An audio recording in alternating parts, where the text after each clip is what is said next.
it like you're in a thriller. Heart goes pound, pound, pound. Ghostly figures, they can get so bitter. Show you want to enter, you can turn back.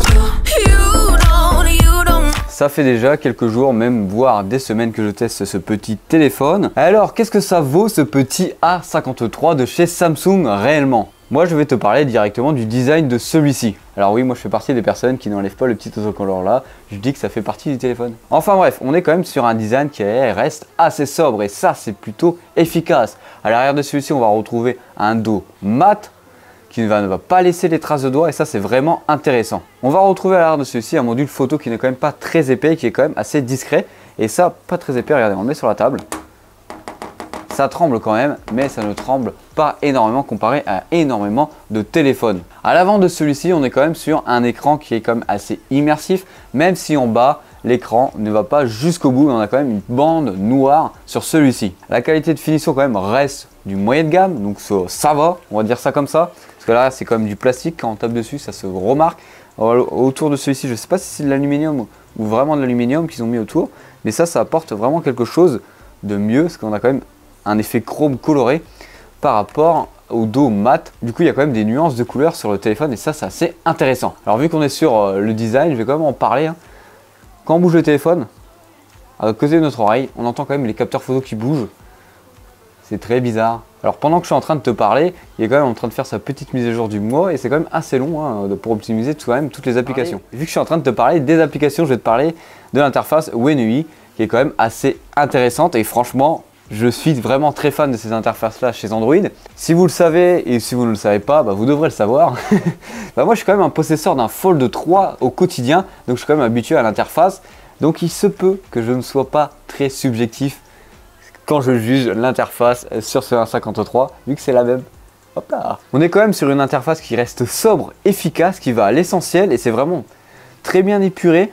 Quand on va venir descendre l'autre fenêtre d'en haut, vers le bas, on va avoir toutes les informations qu'il nous faut directement. La luminosité, c'est ce qui nous sert le principal normalement. Après, on a quoi? La Wi-Fi, le son, le Bluetooth qui sont directement accessibles. Et on va pouvoir à la suite y ajouter nos propres boutons d'accessibilité rapide. On a même les contrôles d'appareil et les sorties médias. Alors les sorties médias, c'est par exemple si vous envoyez du son en Wi-Fi par exemple sur des enceintes via Spotify. Vous allez pouvoir régler toutes les sorties médias directement comme ça. Et les contrôles des appareils, ça va être par exemple toute la domotique qui sont principalement liées à votre téléphone dans votre maison. À gauche, on va voir Google Actualité et ça c'est vraiment bien. On peut sélectionner entre Samsung Free et Google Discover. Personnellement, je choisis Google Actualité, c'est quand même 10 fois mieux que l'actualité de chez Samsung. Vu que l'actualité de chez Google va se baser sur vos recherches que vous allez faire si vous allez sélectionner le moteur de recherche Google. Donc ça va être beaucoup plus approprié. Ou en tout cas, moi je m'y fais pas du tout à Samsung Free. Et heureusement qu'ils ont changé ça depuis un an et qu'on peut avoir le choix de sélectionner Google en tant que fil d'actualité sur la gauche. Pour naviguer entre les menus, c'est vraiment très simple. Alors vous avez plusieurs choix bien sûr, mais moi j'ai sélectionné le fait de switcher vers le haut pour avoir toutes les applications et sur le menu en bas, ou en tout cas sur le menu principal, d'avoir ce qui m'intéresse le plus comme mes applications de téléphone, les applications YouTube, les applications de réseaux sociaux, ou en tout cas les applications que j'utilise au quotidien. Alors pour finir sur cette partie interface, moi j'en suis fan, je suis peut-être pas subjectif, je vais vous dire que c'est la meilleure chez Android que j'ai pu tester. Et il y en a beaucoup qui vont me lyncher dans les commentaires, mais je préfère largement l'interface Samsung que l'interface de chez Apple. Que là c'est pur, c'est épuré, et on est chez Android donc on peut faire pratiquement ce qu'on veut. Maintenant on va parler de l'écran lui-même avec la luminosité bien sûr. Alors c'est un très bel écran Full HD qui est vraiment très bien. Alors vous avez la possibilité de le sélectionner en 120 Hz ou en 60 Hz. Il n'y a pas l'adaptative comme on peut avoir sur les hauts de gamme de chez Samsung. Pour aller sélectionner le taux de rafraîchissement, c'est très simple. Tu vas dans les paramètres, tu vas dans fluidité des mouvements et tu peux sélectionner entre standard, élevé. Élevé c'est 120 Hz, standard c'est 60 Hz. Alors bien sûr ça va consommer plus en 120 Hz, ça c'est connu, mais vraiment quel plaisir d'avoir un écran 120 Hz. Et on n'est plus à la guerre 14 avec nos écrans 60 Hz maintenant. Au niveau de son écran, c'est vraiment très bien, c'est vraiment ce qu'il faut largement. En luminosité c'est vraiment bien, ça, tu peux vraiment lire énormément de choses ou voir des vidéos, même jouer quand le soleil il tape vraiment sa mère. Et ça c'est vraiment assez intéressant parce que tu peux t'en servir pratiquement tout le temps. Franchement les couleurs sont vraiment très bien respectées. Quand je prends une photo après que je la regarde, par exemple, les couleurs respectent bien approximativement ce que je vois sur l'ordinateur après quand j'exporte la photo, donc c'est vraiment pas mal du tout. Franchement, l'écran pour 500 € est vraiment très bien et c'est ce qu'il faut largement. Alors maintenant, je vais parler d'un truc qui me déplaît. Voilà, on va parler du truc qui me déplaît avant de parler par exemple de la photo, du son qu'on peut avoir ou même de l'autonomie. Et de parler d'un truc qui me déplaît, c'est le déverrouillage par empreinte digitale. Moi je suis un fervent supporter de l'école des anciens capteurs à empreinte digitale, c'est-à-dire qu'on déverrouillait sur l'autre côté notre téléphone, voilà, tout simplement en empreinte digitale, comme j'ai sur mon Fold 3 ou comme sur la plupart des Sony par exemple. Moi j'étais fan, je trouvais ça que c'était quand même beaucoup plus réactif. Alors là, depuis la dernière fois que j'ai pu tester une empreinte digitale sous l'écran, donc c'est-à-dire sur le S22 Ultra, si je me rappelle bien, c'est bien le dernier que j'ai pu tester avec une empreinte digitale dessus, c'est quand même assez rapide, mais pas trop quoi. On a quand même une animation qu'on aimerait retirer. Je ne sais pas si c'est l'animation qui est longue à s'afficher ou à se faire, mais clairement ça va le déverrouiller à tous les coups. Mais par exemple pour déverrouiller votre téléphone, ça va durer plus d'une seconde. Voilà, donc si vous voulez faire ça sur le vif pour prendre une photo et le dégainer, bah voilà, ça va vraiment être un petit peu long. Et vraiment, un autre point pour chipoter sur l'empreinte digitale, c'est vraiment trop bas. Là je suis obligé d'aller chercher mon empreinte digitale juste ici. J'aurais bien aimé qu'il soit un peu plus haut. En tout cas ça aurait été beaucoup plus instinctif de ma part de cliquer un peu plus haut que cliquer en bas pour l'empreinte digitale. Alors maintenant, on va faire un point rapide sur l'autonomie. On avait déjà connaissance sur le A52 et le A52S que ce téléphone avait quand même une bonne autonomie. Sur le A53, c'est vraiment très bon aussi. C'est vraiment un chouïa en dessous du A52, mais vraiment, ça tient largement, oui, j'ai dit plusieurs fois largement, mais largement la journée. Vous pouvez même faire 2 journées si vous ne jouez pas trop au jeu et si vous avez une utilisation au genre classique des réseaux sociaux, de YouTube, sans aller pousser dans les retranchements de celui-ci. Alors au niveau de la photo, comment ce téléphone va se comporter avec ces 3 petits capteurs? Alors bien sûr, on ne va pas parler de technique dans cette vidéo.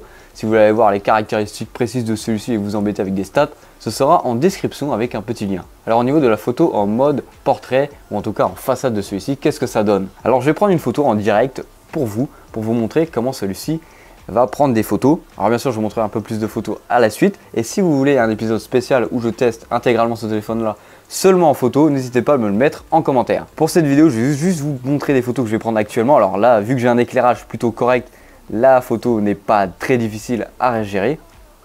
Voilà, j'ai pris une photo. Je vais même la prendre en mode portrait. On reste vraiment sur des photos quand même qui sont quand même assez passables.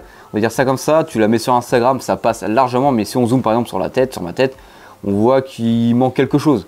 On manque quelque chose et il manque du détail. Voilà.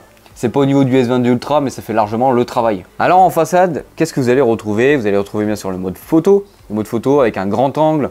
Vous allez pouvoir retrouver dans tous les téléphones. Maintenant actuellement, vous allez avoir un zoom x1, un zoom x2. Vous allez même pouvoir aller jusqu'au zoom x10. Bon, c'est vraiment gadget parce que ça marche vraiment pas. Jusqu'au zoom x4, ça marche vraiment très bien et c'est vraiment passable. Je vous affiche actuellement quelques photos que j'ai pu prendre avec celui-ci en extérieur. On voit que ça fait quand même des photos assez vives vu qu'on est quand même chez Samsung, mais c'est vraiment correct à regarder. Clairement, son but premier, ce n'est pas d'être un photophone, mais il s'en rapproche grandement. Hein. Il y a énormément de grands téléphones ou de téléphones haut de gamme qui n'ont pas cette qualité-là en photo et ça, je peux vous le dire.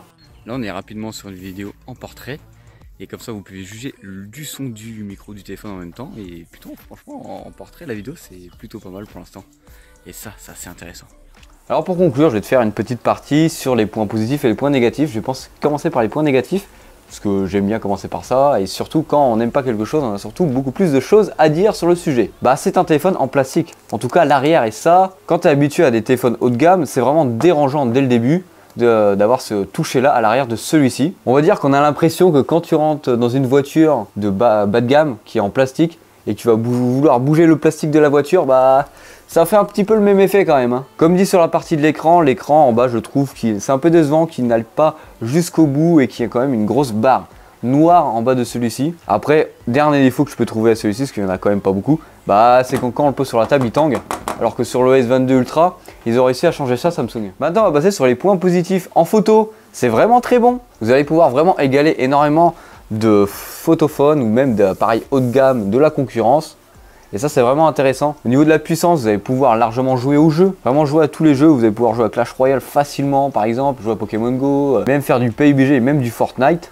Et ça, c'est vraiment intéressant. Même du Candy Crush si vous voulez. Ça, je peux vous dire que Candy Crush, il va tourner à fond de balle. En tout cas, j'espère que cette vidéo t'aura plu. N'hésite pas à t'abonner, à liker. Et si tu veux que je fasse une vidéo juste pour juger la photo de celui-ci ou même pour le comparer par exemple avec d'autres téléphones comme le S22 Ultra, même si c'est pas comparable. Voilà, c'est un exemple. Mets-le moi en commentaire. J'essaierai de trouver le produit à comparer à celui-ci ou si tu veux que je fasse une vidéo entièrement sur la photo.